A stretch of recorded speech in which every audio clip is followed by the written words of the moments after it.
We are talking about neighboring like Jesus. Neighboring like Jesus. And a lot of you guys might not know this, but Brandy and I lived in Austin, Texas for 2.5 years. And when I went down there, initially I had this job. I was selling churches' websites, but I was literally calling churches out of the phone book. So as you know, most average churches take about 12 people to make a decision. And I got fired because I could not call these churches and get them to make a special board meeting within a month of my hire. I had people interested, but you know how it is when you get a group of 12 people trying to make a decision towards something that costs $1,000. It takes a little bit, right? And so in this, I was out of work. Brandy's working at this daycare national thing called KinderCare, and I actually worked for the United States Census Bureau. And somehow, magically, I went to this first meeting. This is in Austin, and I'm from Gratiot County, okay? So we moved into Austin, and very multiculturally diverse. And I go in, and somehow I get, raised up, so I get, a 25-cent raise after the first meeting. Just, I guess, because I smiled or something. I don't know. I never knew why. But so I got raised up, and I'm doing the census work. And on our block, you can ask Brandy this, we had a gazillion apartments. You would literally drive 4 miles, probably 3.5, 4 miles down this strip between two highways, and there was probably 15 to 20 apartment complexes. And so within each of those apartment complexes, there was anywhere from 300 to 600 apartments. And this was literally, it was like our block. This was specifically our area. Whoever didn't fill out a form, we had to go and knock on their door and try to fill it out manually. How many of you guys open the door or are excited when someone with a government badge shows up? Yeah, they weren't either. This is the funniest part about the whole thing. So a lot of these apartments were pretty new, so they're really efficient. So let's say this music stand right here is a door, and then the music stand I'm using is another door. This is about the width of the hallway in a lot of these apartment complexes. Door here, door there. Okay? Literally. Probably stick your arms out, maybe a little wider, but some of them were, lower income and they were older. I would go to this door, I would knock. The person would answer or do the little chain thing and creep out at me, get away, you weirdo. And I would say, hello, I am Matt Derby from the U.S. Census. I am looking for the person in the apartment across from you, 5 feet away. Do you know, are they Caucasian? Do you know who they are, what they look like? 99% of the time, people genuinely had no clue. And I mean, I encountered people who were more than willing to help me, but they literally had no idea who their neighbors were. And they lived literally 8 feet across from them. And this blew my mind. I was like, I'm from Gratiot County. You guys know who your neighbors are. I mean, they've lived there for a long time, and everyone knows if someone new moves into the neighborhood. But this was true. They just had no clue who their neighbors were. So when we look at this whole idea of neighboring, a couple of verses that I just want to have as a broad spectrum, okay? First one is this.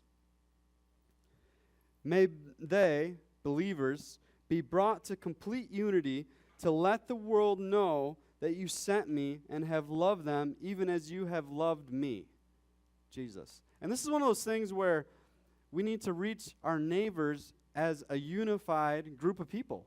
People who love Jesus, and we don't care necessarily if our neighbors are the best neighbors ever or the worst neighbors. We're going to try to love them, okay? It's unified.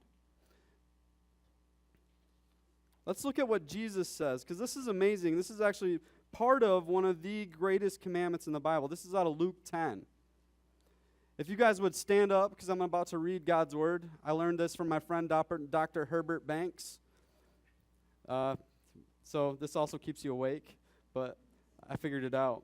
So you guys want to read this with me? We're going to start right there on the beginning.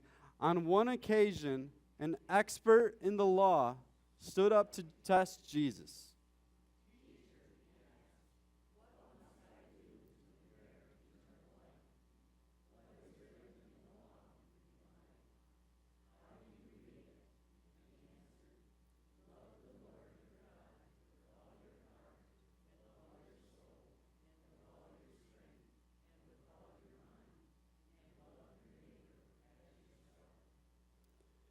And then Jesus said this, "You have answered correctly." Jesus replied, "Do this and you will live." But he wanted to justify himself, so he asked Jesus, "And who is my neighbor?" Sit down. Thank you for doing that. You guys are awesome. And you were in rhythm on that. That was amazing. Honestly, I was impressed. Isn't that like us? Isn't that like us as humans? We hear the creator of the universe, we hear someone give us one of, we walking through this whole thing, we're studying, and we find this profound statement, love God with all your heart and soul and mind, and love your neighbors as yourself. And Jesus just said to this guy, "You are correct." He summarized the whole Bible. The guy then comes back and says, "But who is my neighbor?" So, who is your neighbor, right? This is something from a book called The Art of Neighboring. So, if your house, I want you to really think about this. Some of you guys have actually moved into new communities recently, so this is going to be really fun. Maybe even apartment complexes. Your house is in the center, and right now, the top of your head, I want you to just literally, even if you're out in the country, I want you to think about this, even around the block, I don't even know what you call it, section. Yes, I lived in the country and it escaped me. Around your section. But I want you to think about it. Who lives on the left and right of you? Okay? You got their names? Awesome. Who lives kitty corner to you? Okay? So you got all that? Now who lives on the other kitty corner? So we're looking at here. We go here. We go up and down. Okay, I want you to think about that. How many of those names do you actually know? You know all of them? Second, what do they do for a living? Third, what are their kids' names? Fourth, how can you actually pray for them right now with knowledge? And I do all this to challenge you because Jesus answered this lawyer. We'll call him a lawyer because he's an expert on the law. I mean, in modern day terms, we could just say that. He answered his question like this. Remember he said, "Well, who's my neighbor?" And this is totally paraphrased, so just so you know, don't get too angry. There was once a man from Lansing who went down to Chicago to stay the weekend in one of its fine hotels. While he was there, he wanted to visit Chicago's fine museums and eat at its famous restaurants.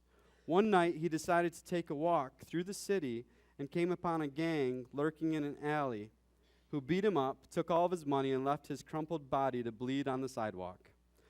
Well, along came a white preacher who was on his way to a religious conference. This preacher saw the man lying there, but he was in a hurry, and besides that, he might get the man's blood on his fine suit. He doesn't have his cell phone with him, but he determined that once he reached the church building, he'd call 911 and have someone sent to help the man, so he walked away. Then a Hispanic Sunday school teacher passes by. He knows this part of town is dangerous, and so when he sees the bleeding and beaten man on the sidewalk, he's afraid whoever beat him up might still be there. So he walks quickly away. Then along comes an African-American man who is not a churchgoer. In fact, he owns a local bar. He's an atheist, and as if that weren't enough, he regularly supports the ACLU. But he sees this man lying helpless on the sidewalk and is overcome with pity. He gets his car and gently places the man in the back seat. He doesn't worry about the blood staining his own clothes or the back seat. He just wants this man, get this man to the ER as quickly as possible. Discovering the man has no money, he pays the ER bill himself and gives the staff his phone number so that they can contact him if there's anything else he can do. And then Jesus asked the lawyer, the law expert, now which of these three was a neighbor to the man who was beaten? The bar owner. And better question is this: which one would you be, honestly?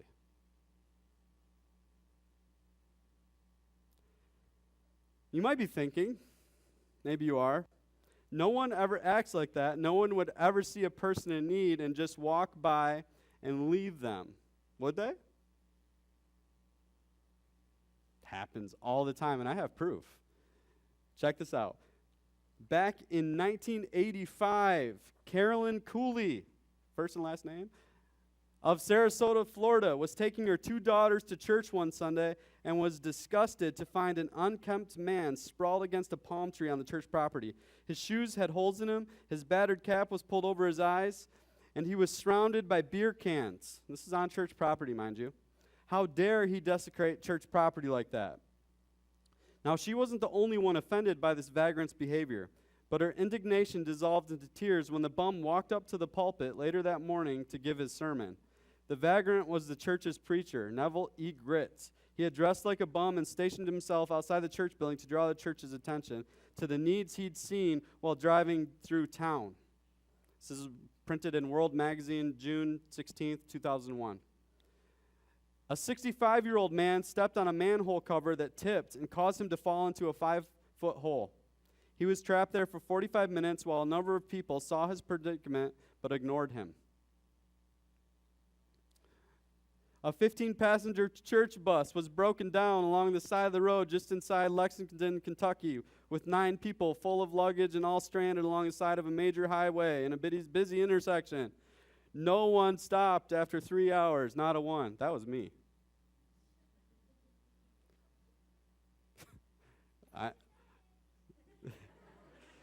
And I'm serious. We were stopped, and I don't even know how many cars passed us by. We're in a church van. I got a bunch of high school kids, and we got a big tire blowout in, quote-unquote, the Bible Belt. And I swear, at least 4,000 to 7,000 cars drove right by us. Not a single person stopped. Not even police. No one stopped. We were just stranded. So, now I'm getting to my point. And my point is this. I fully believe that every Christian can neighbor like Jesus by following 4 key actions.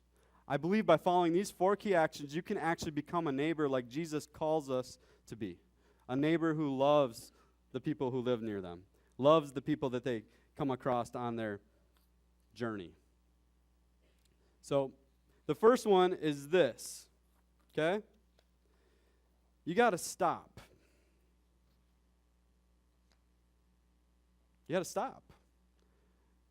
We schedule ourselves into insanity. We believe that we actually have time, and then when we do think we have time, we schedule ourselves into oblivion. We don't even have the luxury of being able to love on the people around us because we are so busy carting our children or just getting into this rhythm of busyness. And the first thing you got to do in order to neighbor like Jesus is you just got to stop. You got to stop what you're doing. You got to take a breath as you're driving to whatever it is you're doing and you see someone in need. Instead of excusing yourself out of doing what Jesus would want you to because you're quote unquote busy or you're important or people need you, just stop. Stop and be Jesus, okay? You got to stop and be Jesus. It's not going to be easy because it isn't. It never necessarily is easy to neighbor and love people the way Jesus would. He never told us it was going to be easy. He said, as you go, I will be with you. Second thing, in order to neighbor like Jesus, you got to drop. Drop. Number one, you got to stop, then you got to drop what you're doing, but you also got to drop to your knees and pray, okay? Because you're dropping. into that situation. You're dropping what's going on in your life to love on other people. And that's a big deal. Some of us have this like built-in scheduling system that if we get out of sync, everyone in our family suffers. Claws come forth from where there used to be hands, and angry eyes burn into our souls as we are no longer on time, as we are no longer in control of our own destiny. We have just become out of sync, and everyone will notice, and our lives will be ruined forever. No. You got to drop that. You got to drop the attitudes. You got to drop the prejudice. You got to drop what you believe about other people before you meet them. Sometimes we have neighbors that are completely jerks. They're inconsiderate. They leave stuff all over their yard. It blows into your yard. They don't do anything with their trees. It can be extremely frustrating. We get a little bit of luxury here in Ithaca and around the surrounding communities because we have a little bit of lawns, but if you go to some of those bigger cities and you look at the separation between houses, this is a much bigger issue, but still, we got to drop everything, get on our knees and pray, and then walk into those people's lives. And it's not easy. Third, you got to roll. No, you're not on fire, but you will never forget this. You got to roll into those situations without a pretext, without wanting a special magical outcome. There may be those times where you stop and you do something and you drop and you pray and you move into that situation and God does something miraculous and that person just like man, I was just praying that someone who knows Jesus comes into my life and here you are and you walked in and I am so excited for that, but 90% of the time it's not going to be that way. It's going to be intentional, day after day, year after year of loving people beyond your own capacity. When you start to get annoyed, when that neighbor you've been loving on stops at your house randomly, that's when you know that you're on the right track. When you actually are loving people so much that you actually start to complain to God about how much you are doing, that's when you know you're on the right track, okay? And I'm serious with this. We have to roll. We have to go with the flow. We have to understand that God is bigger than us, and He's going to put us in situations that are going to refine us. He's going to stretch us. He's going to cause us to come out of our comfort zone because we're not only being a lover and follower of Jesus, but we're also being Jesus to people who don't know Him. And when you do that, you're going to be surrounded by people who don't view the world the way you do. They don't see things the way you do, and that can be frustrating, but you just have to roll into that situation as a follower of Jesus and pray that the Holy Spirit would work on them, because your job is to be obedient. God's job is to cause that person to come and follow Him, and He'll do that through you. And last, you got to rejoice. This is key. Because let me tell you, being a neighbor and neighboring like Jesus isn't easy. If it was, you guys would all be doing it to the 10th degree. If it was, Jesus wouldn't have broken the Bible down to that second command. Love your neighbor as yourself. I mean, do you really understand the depth of that statement? Do you really understand the depth of loving your neighbor as you love yourself? I was reading a little study as I was preparing for this, and I found this incredibly interesting and not that surprising. But if you were to walk into say a football game, and there was a huge mirror, like huge, and you could see everyone around you, the first person you subconsciously would look for would be yourself. You walk into a mirror, the first person you look at is yourself. And it's just built into you. It's just automatic. You see yourself first. Then you probably move to your family and stuff, but I thought it was really interesting because in this situation, as we do this, and it's not easy, you're going to become unselfish. And when you become unselfish, your flesh gets angry. And your flesh is saying, no, it's all about you. And you say, no, it's not about me. It's about me being Jesus. And at that moment, there's going to start this battle. And you're going to have a battle spiritually, and things aren't going to go necessarily well. And in that moment, you got to roll with it. But here's what's awesome. God will give you wins. God will give you small wins. God will cause things to move in his direction because that's what God does, because he loves people. God says this in John 3:17, "For I did not come into the world to condemn the world, but to save the world through me." God loves people. He wants you to be in their lives. And when you get those wins, when someone says, hey, you know what? Man, I just came over here really to borrow the leaf blower, but I know you go to church and stuff, and I was wondering, man, could you pray for me and my family? We're not having a good time right now. Man, rejoice, because God will set you up for those wins. And in every situation, rejoice. Remember that story I told you about Carol or Carolyn or with her 2 daughters?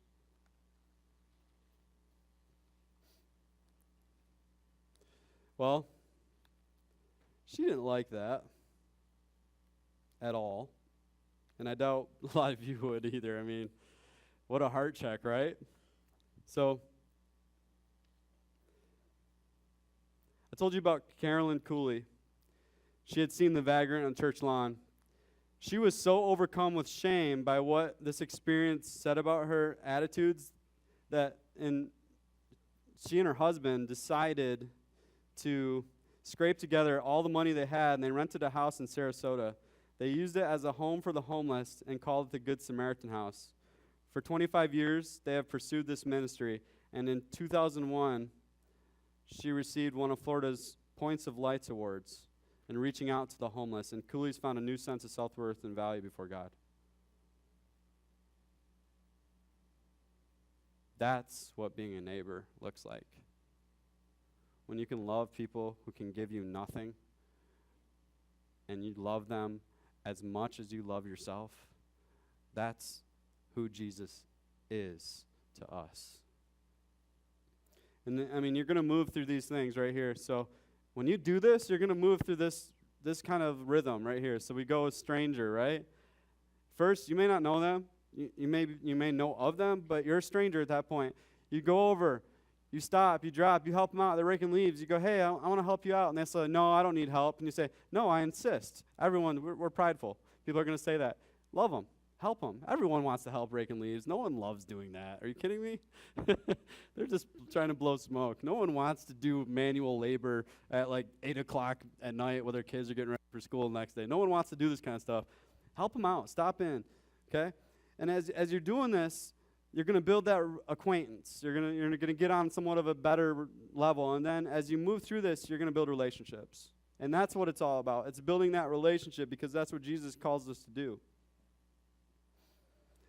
And as we move through this cycle, I just need you to understand this. The last part to what Jesus said when the lawyer asked him, who's my neighbor? And we hear the story of the Good Samaritan. The last part of it was this: go and do likewise.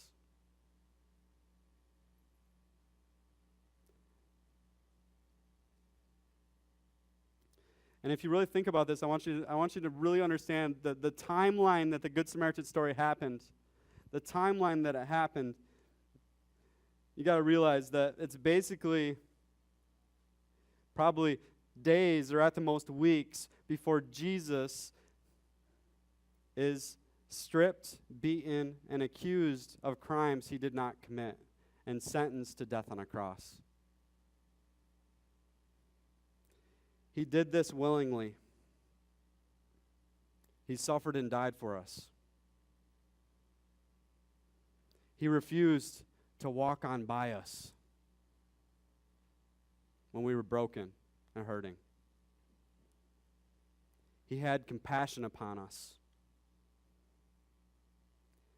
And now he holds out his nail-scarred hand to embrace you and say, go and do likewise. Won't you be my neighbor? God, we just praise you for who you are and what an example you show us, and how you twine together stories that teach us so much about the kingdom and about your love for mankind, your love for humanity. God, I just pray that each person here would be able to stop, drop, roll, and rejoice when they come upon their neighbors and love them the way you call us to, love them the way that we are really compelled to through the amazing love of Jesus Christ. We just lift this up in your precious, wonderful name. Amen.